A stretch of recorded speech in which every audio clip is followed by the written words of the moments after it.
Welcome into A to Z Sports Prime Time on this Tuesday, September the 3rd. Happy game week to all of you who celebrate. We are fired up to be back from the long Labor Day weekend and to be diving into a week one opponent with you guys. Tonight, we're going to talk about setting the expectations for Will Levis's week one debut. We are also going to talk about depth on defense.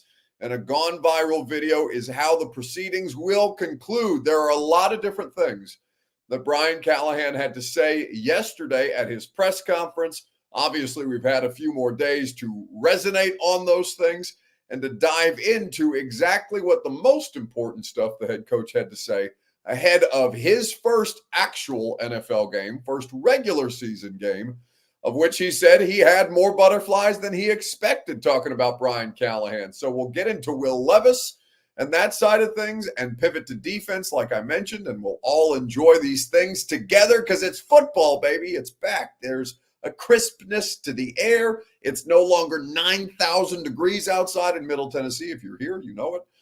If you're out of state, I hope that you are in a cooler place than what Nashville has been in the last couple of months, basically. But we have finally made it to week one of the NFL season. There will be an NFL game 2 nights from tonight. And then, of course, the Titans will travel to Chicago. I'll be in Chicago.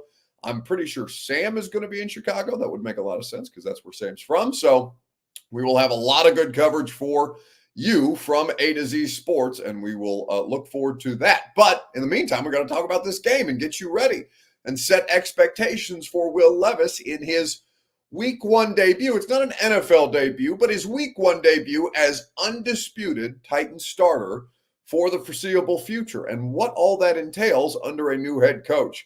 B. Friend says, Buck, I'm thinking of betting the line for this game, 4.5 for the Titans. Is this a good bet, do you think? 4.5 is a big number. It's the Bears minus 4.5 at home.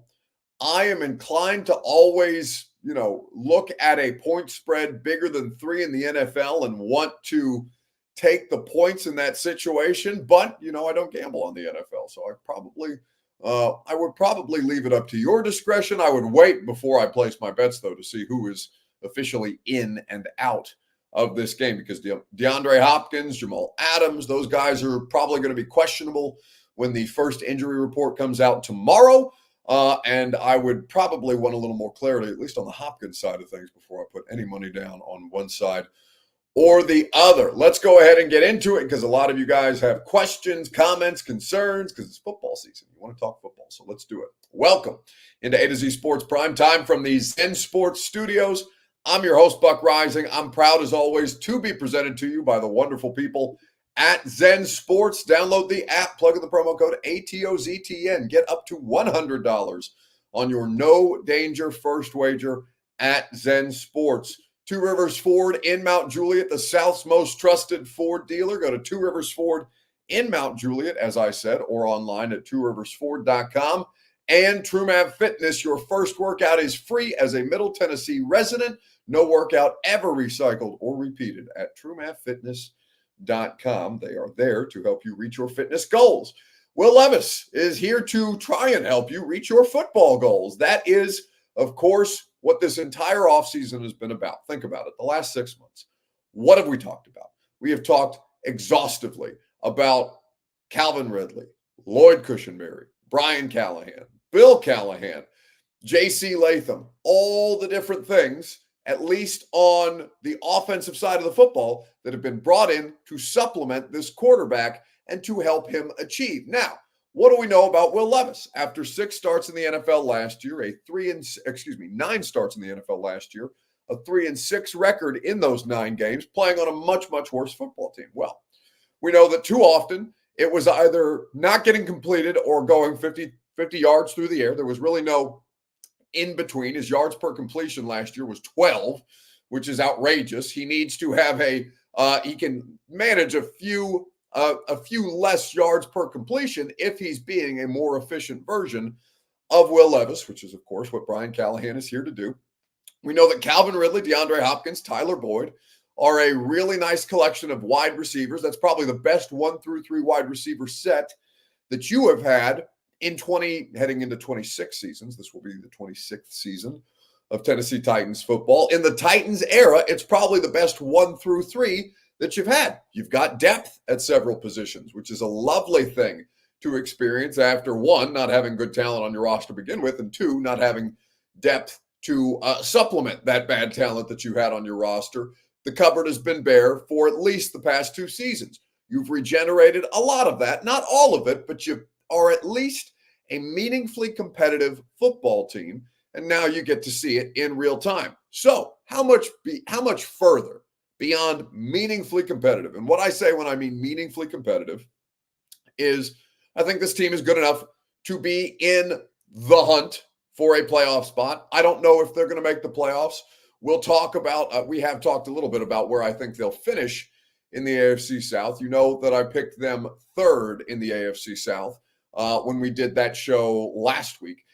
And with Will Levis, I think that there is a degree of it, watching him in those 9 games last year, where he did the thing that so often you wanted Tannehill to do. Now, he did it in a season that was futile, but he did it, and that is something that you can build upon. What am I talking about? Well, something that comes up with Tannehill a lot, or at least during his time, well, I mean, I would argue throughout the course of his entire career. How much further above what the team around him provides is he able to elevate the situation? And more often than not, the answer was occasionally, but not near enough to get you over the hump of what it is that you need your quarterback to be able to facilitate. Will Levis comes in for Ryan Tannehill last year. Now, he's much younger. His body has taken many, many less hits, although damned if Will Levis isn't trying to take as many hits as Ryan Tannehill did during his career. And he's coming in to provide juice, fresh energy, and a fresh skill set with a much higher ceiling than Ryan Tannehill, who was a former first-round pick himself, a higher draft pedigree than Ryan Tannehill. But there's no disputing that Will Levis has a higher traits ceiling than what it is that Tannehill had as a former first-round draft pick. And that just speaks to the evolution of the position as much as anything else. But what Will Levis did, coming in for Ryan Tannehill, leaving with the high ankle sprain in the Baltimore Ravens game in London last year, was he elevated the team. Now, it's still a shit team, but he had no business winning 3 games with that shit team the way that he did. Yeah, he lost 6. Yeah, they were terrible. Yeah, they went 6-11 down the stretch. But you still saw evidence that he was capable of elevating the surrounding parts, even though the surrounding parts were nothing special, nothing to plenty to turn your nose up at. And a lot of these guys, who ended up on other rosters in training camp this offseason, ultimately were a lot of the dudes who ended up getting cut on those respective rosters around the league. By the way, Kyle Phillips picked up by the Eagles today, which I'm sure they won't keep him healthy at all, and that live to haunt you in some form or fashion. But you don't have to talk about that tonight because the vibes are high, and we're talking about Will Levis. So with everything that's going on around Will Levis and everything that's been done to supplement Will Levis, how are we feeling about him heading into Chicago? This is the question that I'll ask you on Facebook, YouTube, Twitter, and on Twitch. What is your expectation for Will Levis's, and it's only Levis apostrophe, not Levis apostrophe S, Bert, for what it's worth, Will Levis's week 1 debut. You'll hear from Brian Callahan here in just a second, right after I remind you that the Primetime program is made possible by Two Rivers Ford, the South's most trusted Ford dealer. Two Rivers Ford is excellent. They have been excellent. And excellence is the only way that you can last in a market for over 4 decades, the way that Two Rivers has. They will go above and beyond to put you in the driver's seat as the customer. You know, Two Rivers Ford is really a rare kind of Ford dealership because they're one of the largest volume Ford dealers in the entire country, which might make you think that they're a corporate dealership, but they're not. They're locally owned and operated, and have made Middle Tennesseans happy with their decision for decade upon decade upon decade upon decade. And a great team always knows how to adapt, which is why Two Rivers Ford is known for offering every kind of shopping experience available. Whether you custom order your vehicle online and get it delivered to your door the way that I did, whether you go out and shop with them at the dealership in Mount Juliet, whether you FaceTime them and say, hey, show me around the lot a little bit. I'm not necessarily going to have time to get out there today, but when I do, I want to know what I'm looking at. FaceTime Two Rivers Ford, and they'll do it for you. Two Rivers Ford has award-winning customer service for a reason. Two Rivers Ford in Mount Juliet or online at tworiversford.com. So, what is your expectation for Will Levis in his week 1 debut in Chicago? Rooney Lewis says, I want to go to Chicago. Chicago's a kick-ass city, man. I love the city of Chicago for about 4 months of the year. For 4 months of the year, it is the best city in the country. And then after that, it's cold the rest of the time, and I can't deal with their weather. But week 1 at Chicago in Soldier Field with Caleb Williams and crazed Bear fans, man, I think it's going to be an excellent atmosphere for those of you who are attending. So we'll be sure to take plenty of pictures on social media and post things from the locker room and the atmosphere and everything else, Lewis. So don't worry, we've got you covered. Even if you can't be there, we'll try and make you feel like you're there. Rooney says, I say 3 touchdowns, over 300 yards passing. So are we talking 3 total touchdowns? Are we talking, maybe you sneak an odd not sneak an odd, but you have a QB sneak in there? Are you talking about total touchdowns, rushing touchdowns included? You think this man is coming out 3 passing touchdowns, over 300 passing yards in week 1 of the NFL season? Those are lofty expectations, I will say. Devin Mills going a bit more reasonable, but he does say multiple touchdown passes, 230 yards, 2 touchdowns, and just take what the defense gives you. Be efficient. Brandon says Levis throws for 2 and rushes for 1, 280 yards, and the Titans get the W, guys. I mean, I love this for you. I love that you are this kind of optimistic.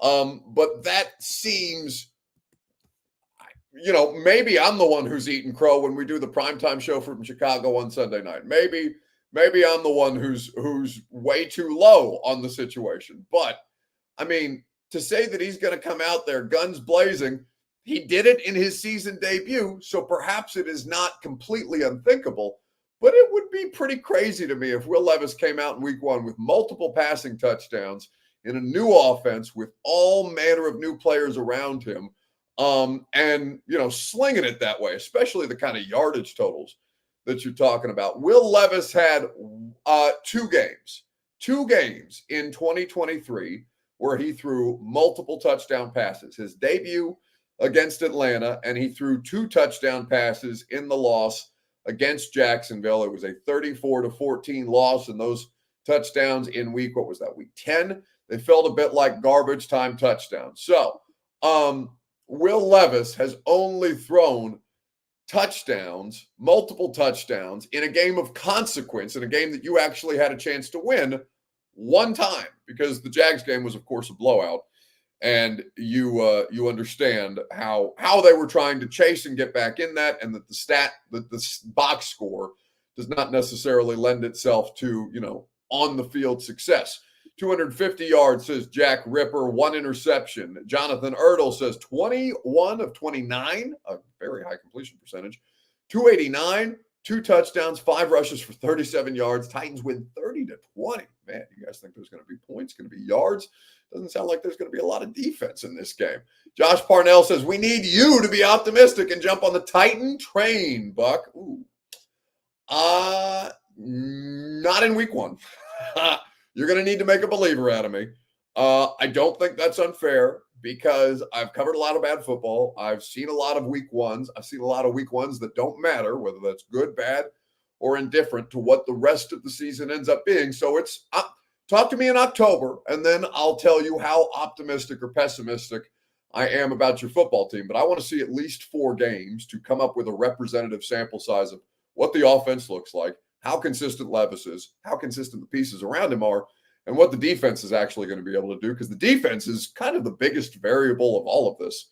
Well, maybe not. Levis, I guess, is the biggest variable of all of this, but the defense has plenty of questions that I think that they've done well to kind of find the answers to in the offseason, but how the whole thing comes together, which we'll talk about with Ernest Jones a little later, remains to be seen. You're going to hear from Brian Callahan on Will Levis and setting his expectations, and then I'll give you mine here in just a second, right after I remind you. I saw something that was not very funny by B. French, but it's meant just with cruelty intended for Titans fans. 52 yards, 0 touchdowns, 2 interceptions, and carted off by halftime. Maybe behind Andre Dillard, but not this year, baby. He's going to be able to stay upright, we think. Anyway, you'll hear from Brian Callahan in a second, right after I remind you that the Primetime program is made possible by TrueMath Fitness in the Gulch. Get your first workout free as a Middle Tennessee resident. TrueMath Fitness always goes above and beyond to make sure that you accomplish your fitness goals and sets reasonable expectations for you to accomplish your fitness goals. TrueMathFitness.com is where you go for your personal training, for your group fitness classes, or for a membership to just work out in their awesome open gym with their top-notch equipment and the best workout facility here in downtown Nashville. Two Rivers Ford in Mount Juliet or online at tworiversford.com. So, Brian Callahan talking about Will Levis and whether he's ready to meet the moment or not. This was his press conference yesterday.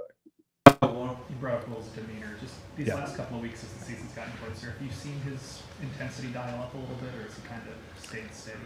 I think you guys are probably familiar with the, like when you look at a duck on the water, like I'm sure internally he's incredibly excited, but he's done a really good job of staying pretty consistent and calm in his approach. So I know Will well enough to know that he's very excited to go play.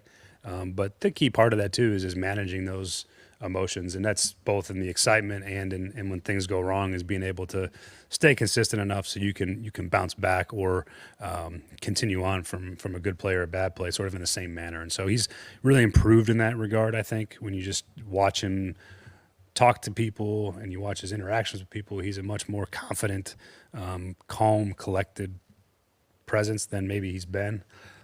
But trust me, I know what's inside of him, and I'm sure it's his feet are moving as fast as hell under the water right now. So I know he's ready to roll.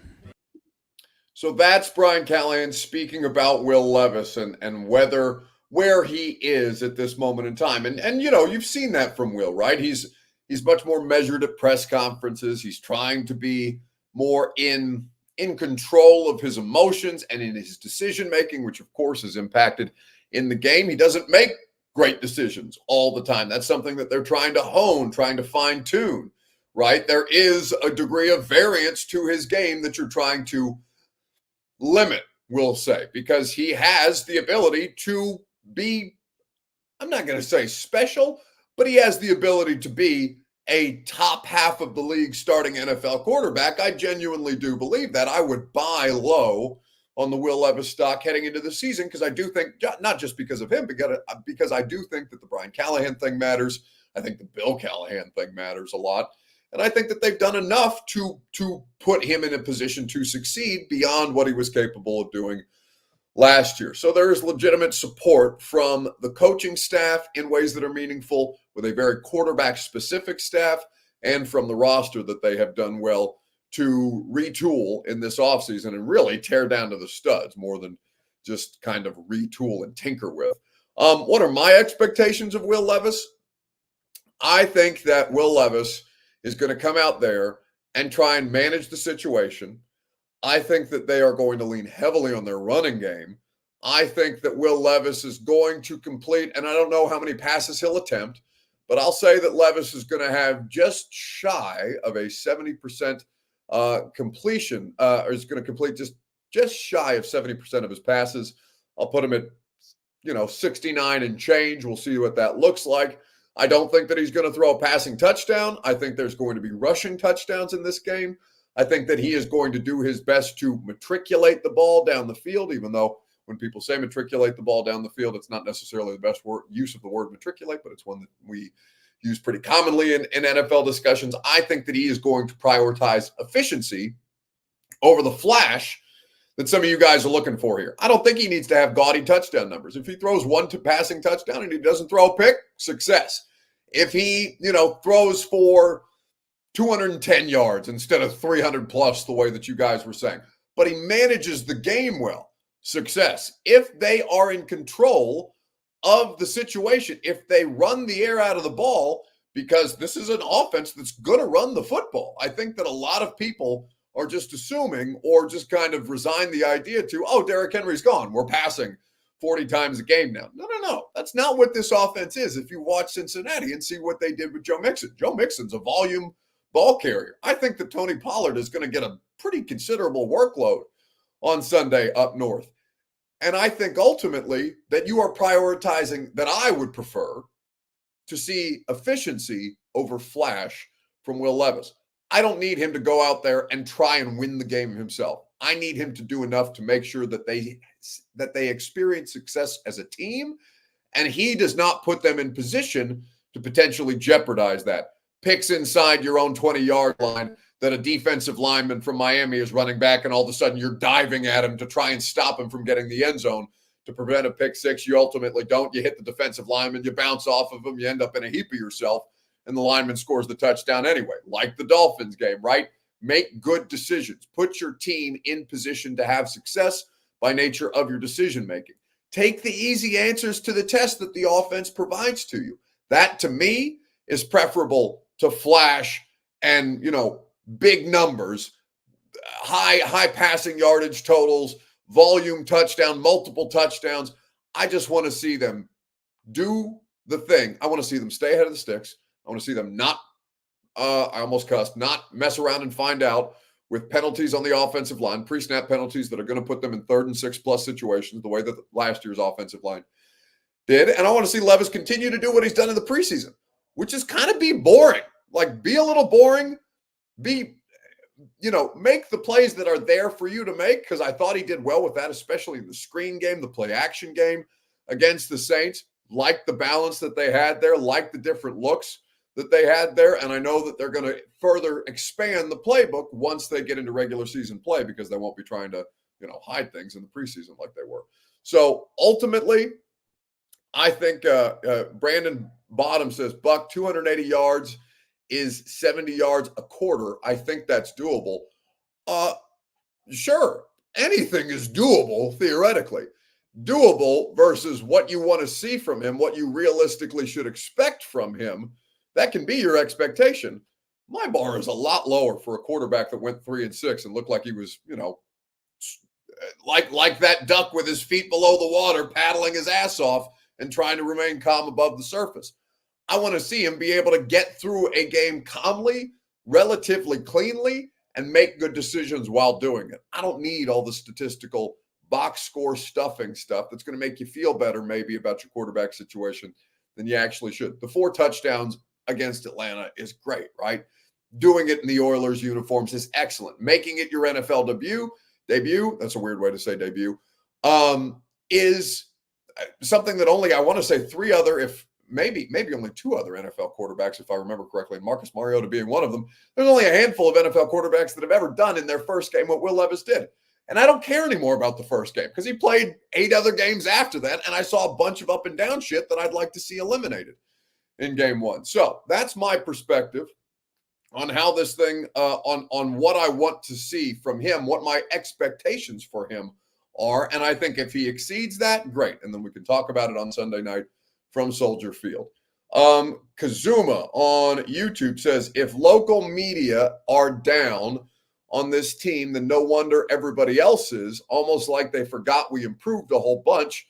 Guess I shouldn't even tune in this season. Well, that's a bit whiny. You're being a baby about it, because all we've done is tell you what a great job your football team did putting this shit back together over the course of the past 6 months. So you're going to have to be a little tougher. You're going to have a little thicker skin. You're going to have to manage it, because it's not all going to go perfectly. And your honeymoon phase, thank God your honeymoon phase is over. I want to actually learn what your football team is, rather than, all of this stuff that we're talking about in principle. Oh, the team looks good on paper. And by the way, it does look good on paper. But you kick rocks with the honeymoon phase. Let's play football and actually figure out what the 2024 Titans are going to be. So if you're here to complain about, the local media isn't giving us enough respect, no wonder the national media doesn't care about us. Wait. I didn't give a shit about that. All right. You're going to be okay. Grow up. And if you want to watch your football team, watch your football team. If you're going to let other people's opinions about your football team impact your viewing experience, then again, I would say be tougher. So let's keep it moving, and let's talk about the defensive side of the ball, because we've set expectations for Will Levis. Now let's talk about the defense, which has as much variance as any group potentially for what we're about to see. Question that I'm going to ask you is this: on Facebook, YouTube, Twitter, and on Twitch, what was your biggest takeaway from the Titans' Week 1 depth chart? I'm going to give you mine here in just a second. You guys can chime in the chat with yours. Facebook, YouTube, Twitter, and Twitch. Halo on YouTube says, Buck heated tonight. No, it's just I've got life. I've got energy. It's football season, baby. I can feel it in my bones. I'm excited. It means that I actually have shit to talk about, rather than, no, look who's Look at cornerback number 5 getting burned by Calvin Ridley. Oh, who's going to be the 4th tight end on the depth chart? I don't give a shit. Let's play football. Love that. So happy to actually talk about actual games, matchups, players, and in games of consequence. This is what we do it for, right? So yeah, I'm a little fired up because I'm ready to start covering a football season for real this time. Anyway, so biggest takeaway from the week 1 depth chart. What did you notice? Facebook, YouTube, Twitter, and on Twitch.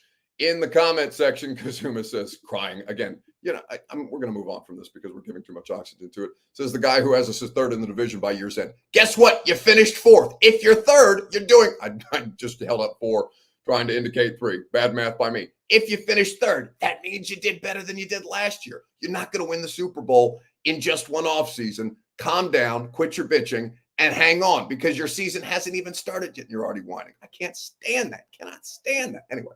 Watch the tape, improve. You're gonna do better next time. Anyway, so biggest takeaway from the week 1 depth chart. What do you have? I think that there's a couple of different things that you can look at, but the biggest one that stands out is the linebacker situation. You just traded for Ernest Jones IV from the Los Angeles Rams.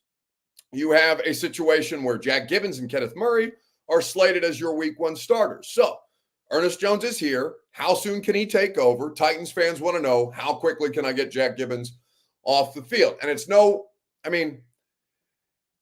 an outright knock on Jack Gibbons, but Ernest Jones projects as the better player if he can get up to speed in your defense in time. So how long is it going to take him to get up to speed in the defense? We asked Brian Callahan about that yesterday. A few days now, and obviously Who's that? Ernest. Yeah. And had the weekend to kind of get caught up practicing today. What does he have to show you or tell you to know that he's ready to go and be the guy on Sunday? Yeah, he's got to be ready to play. I think he's going to be up and ready to roll on game day, and so his role will expand as quickly as he expands it himself. I mean, he's going to have to learn a system. It's different than what he came from. He's going to have to be. Denard's got to be confident in his ability to know what to do and when to do it. So it'll be a process, but he's a pro, so I don't anticipate him taking too long. And he's been around obviously for a little bit of time now to, at the very least, get the basics down. But there's a communication piece, there's a knowledge piece, and then there's the execution part, which we all know he can execute. It's just a matter of learning a new language, I think. And so that might take 2 days, it might take 2 weeks. It's kind of up to him and how fast he can pick it up. What's your travel strategy? So that is Brian Callahan talking about Ernest Jones IV. He's going to get more opportunity as he earns them, as he gets more comfortable in the defense. And as you heard Brian Callahan say, he's going to be up and ready to roll in Chicago. So he's going to play in Chicago. They're not going to have him on their 46-man game day roster without him having some kind of a role. Now, is it going to be 85% of the defensive snaps on Sunday when we get the game book after the fact? Doesn't sound like it. And nor do I think Titans fans, I don't know. I don't know what you guys expected when you traded for Ernest Jones. If you thought, all right, week 1 right away, put him in there, he's better than Gibbons. I do think he's going to end up being an upgrade over Gibbons. I think he's an upgrade over Azeez Al-Shaair. Honestly, I think he's a better version of Al-Shaair. But with him right now, he's playing an entirely different style of defense than he was in Los Angeles.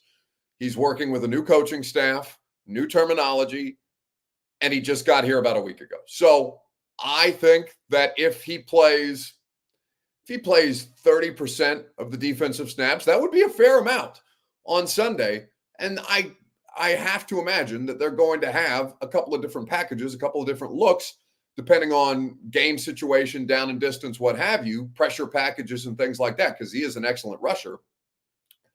I have to imagine that they're going to have a plan in place, some looks in place for him to participate right away, get his feet wet, get used to being out there on the field with the rest of them, because Gibbons and Murray have played next to each other all preseason long. Now with, I guess in 2 preseason games, right? They didn't play in the second preseason game. But you want to give him that time to get acclimated, to get comfortable, to get used to the communication process and how it might be different from LA. And I don't think that he has to, I don't think that it's critical that you have him out there in week 1. Now, I do think that the Bears offensive coordinator is going to test you over the middle of the defense. I think they're going to see Jack Gibbens in the game. I think they're going to see Kenneth Murray in the game, be like, all right, coverage advantage. Let's try and get some advantageous matchups with tight ends, with wide receivers, some crossing patterns over the middle. Let's see if we can't put these linebackers in a blender. I bet you see them test that several times. How the Titans defense responds, how they counter that, how they go back and forth is going to be fascinating to see. But that to me feels about as predictable as anything that you might see on Sunday. And how the linebackers and Murray and Gibbons and Jones, when he's out there, answer that, may determine how quickly or how slowly one gets on the field or the other gets off of it. But I think that you have Gibbons. Gibbons is good depth. You have Jones. He'll get there eventually. It doesn't have to be in week one.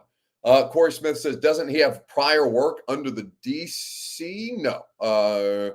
Ernest Jones was drafted to the Los Angeles Rams. Denard Wilson has not worked for the Rams in quite some time. He was in Baltimore for a year. He was in Philadelphia for a year before that. He was with the Jets for several seasons, and Ernest Jones is only 24 years old. So he is not, unless I'm missing an odd year at the very start of Ernest Jones' career there. Ernest Jones has not worked under Denard Wilson. But I'm sure Denard Wilson is familiar. I'm sure that multiple NFL staff scouted Ernest Jones out of South Carolina. So I'm sure he's not completely unfamiliar with the player. Obviously, they wouldn't have traded for him if he didn't have some level of comfort and familiarity. But he has not had prior experience under Denard. Brandon says, I give you shit, Buck, but you're a realist and you call it how you see it. Titans are going to show you they ain't the same team from a year ago. Hey, listen, I pray that your football team shows me that. I am, you guys don't want to watch 17 points per game. I don't want to spend my weekends watching 17 points per game, languishing in the landscape of the NFL. I don't want to watch a left tackle undermine you down in, down out. I want to watch competitive football. I want to see them legitimately compete. And they were more competitive than they probably should have been the last 2 years. But still, I want to see them being meaningfully competitive. And I haven't been able to say that they have been meaningfully competitive since like October of 2022. That's a long, long time ago, kids. All right, let's keep it moving here on the Primetime program. Gone viral. What's the best thing that you saw on the internet this week? Facebook, YouTube, Twitter, and on Twitch. We'll dive in together. Halo says, can you do a Titans record prediction? Sure. I think they're going to go 0-17. No wins, no losses, 17 ties. There's your record prediction. I don't do record predictions, but I appreciate you asking. Let's get into a gone viral video.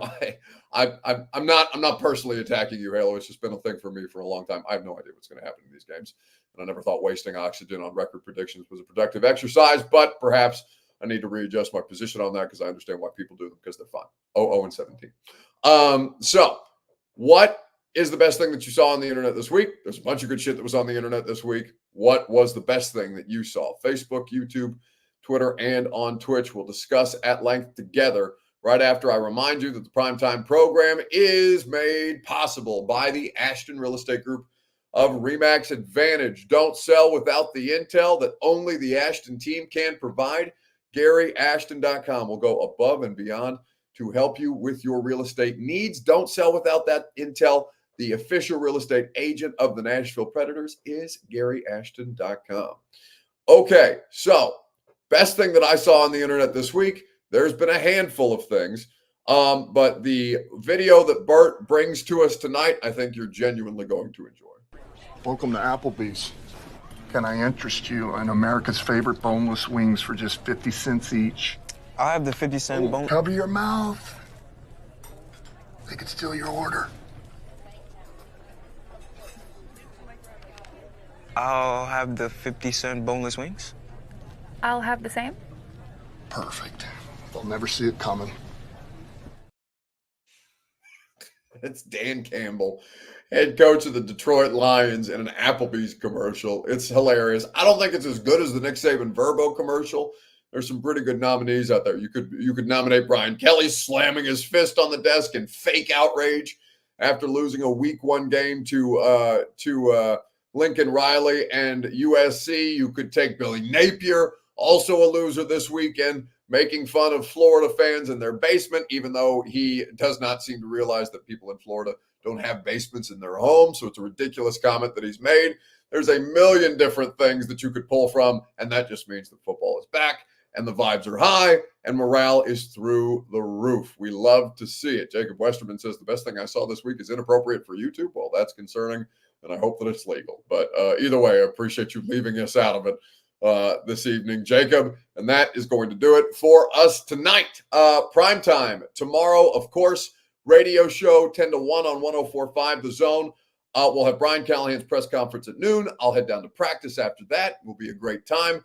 We're also going to, I'm not sure who the player for week 1 is going to be. I'm going to try and get Arden Key. Arden Key is about due. He's obviously had a pretty interesting offseason, and I would like to talk to Arden about everything that's happened to him this offseason. And he's usually a pretty willing participant. So I'll see if I can't work on that for you for Thursday. Tomorrow, we'll have a great time. Come hang out with us on the radio show. I will see you then, and have a great rest of your night. Go home! Go home! Go home! You're embarrassing Nashville! Go home!